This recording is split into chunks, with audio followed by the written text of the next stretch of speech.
or Andrew? I think it was mainly that. Like, I feel like the more I hear you talk, I'm not sure that that's your opinion. So I would like to give you the space to, I don't know, elaborate, I guess. On what? I feel like you're somewhat okay with like men having, like, sleeping around. Never said that. Okay, all right. Then we don't disagree.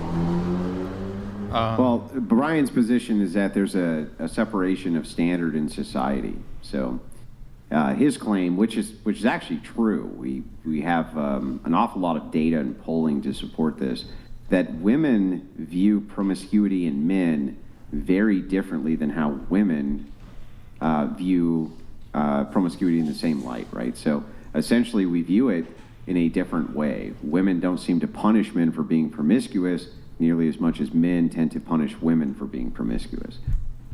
So it's an is claim rather than an ought claim. Brian's never said that men should be promiscuous. Gotcha. Rather, he just says they're not punished for being promiscuous like women are. Gotcha. Well, that's good. That's good to clarify. I think that maybe I've been confused before. I'm not in favor of male promiscuity.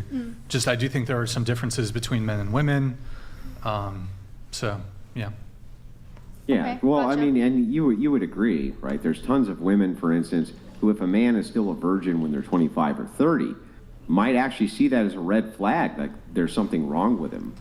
Whereas men tend to value chastity in women even into their 30s. They seem to value that quite a bit more. You know what I'm saying? Does that make sense to you? Absolutely. I definitely, I see what you're saying. But I think it should be that both value chastity, if we could put a should on it. Yeah, Sure, yeah. should, yes. But is, so as Brian's running the dating podcast, he's looking at what is true. So what we're all talking about for the most part is what is going on, and then we kind of make prescriptions based on that. Yeah. And But what, yeah, go ahead, I'm sorry. No, you're good. Like they definitely, that is the way it is, but I think that it should change. Like in the modern dating landscape, it is that way, but it should change. I think that if we could change the way that is viewed, we're going to change a lot about how people go about dating generally right now. But what do you do about the fact that women see it as a red flag if men do not have sexual partners before them? They think of it as being, what's wrong with you that other women don't desire you? It seems to be a difference in distinction in standard. How exactly would you fix that?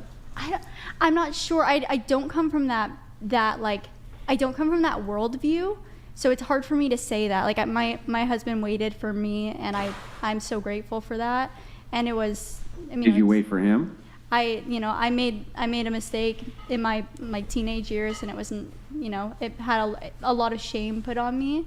But moving forward, I wanted to make that better, and I wanted to be honest with him and tell him, even though we both come from the same worldview, I want to be honest with you and tell you that I made this mistake, which actually opened a lot of doors for us to be really honest about the way that our culture has affected each of us individually, and then moving forward in our relationship, we were able to patch that up and really work toward a more God-honoring relationship. But I don't think that sure. I mean, I understand what you're saying. Yeah.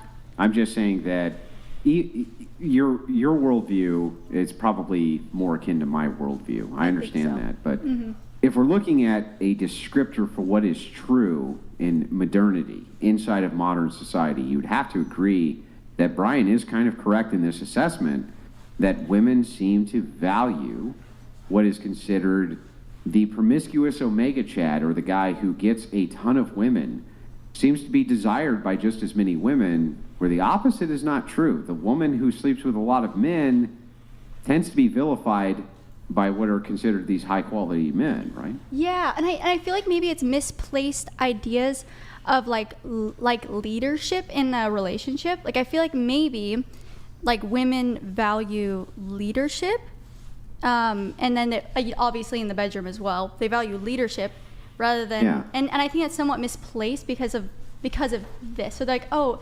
experience is important to me, whereas it should be, rewire that. It should be leadership is really important to me.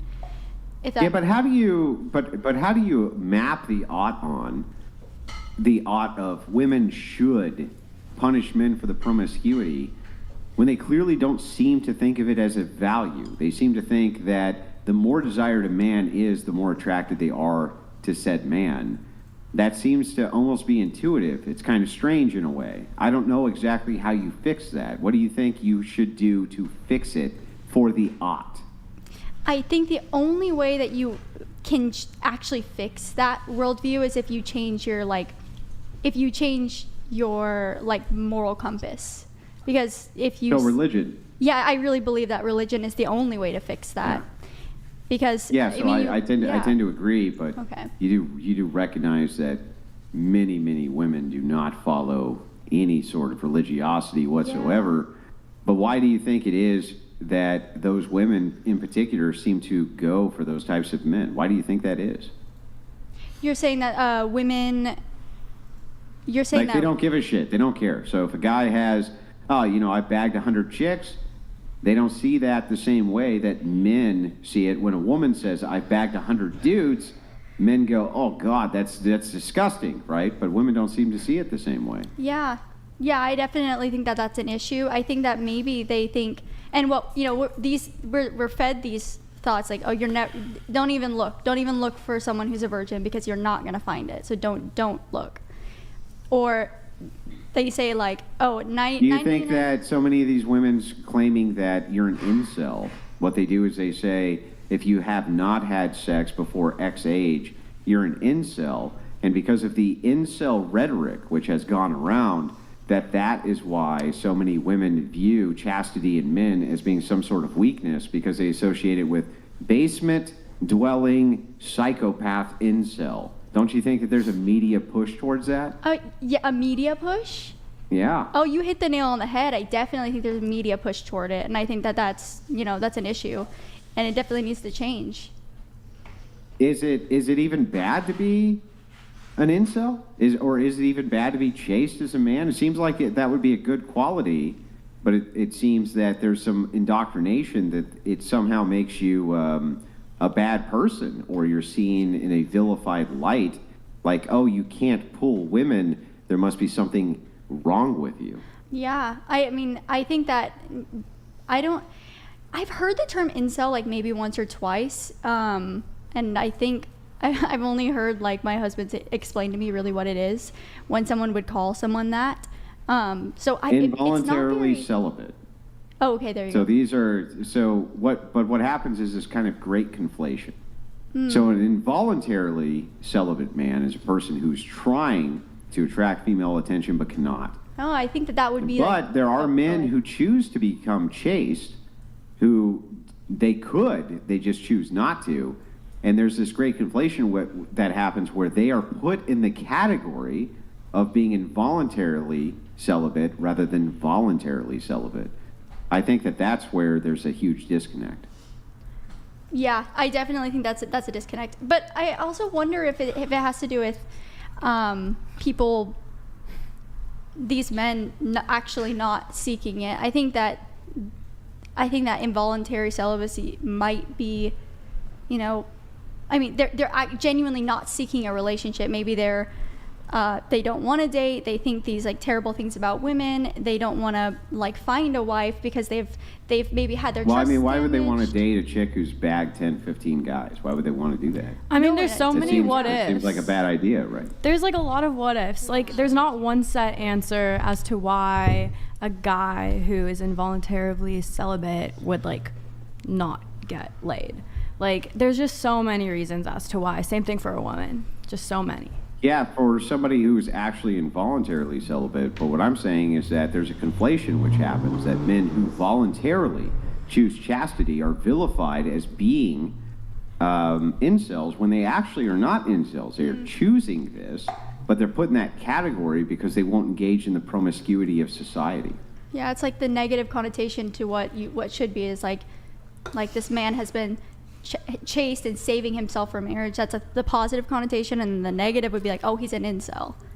But right. it shouldn't be that way, because it should be. Yeah, it shouldn't. But why do you think that there's such a push from feminists to label men as being incels if they choose chastity. A great example, there's a regular on this show, Mason, right?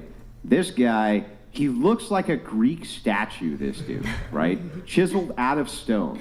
And he is chaste, he's still a virgin, right? Brilliant engineer, very, very, very sharp guy, but he refuses to compromise on his moral values when it comes to his chastity. I think that is something which should be celebrated, but instead it's vilified.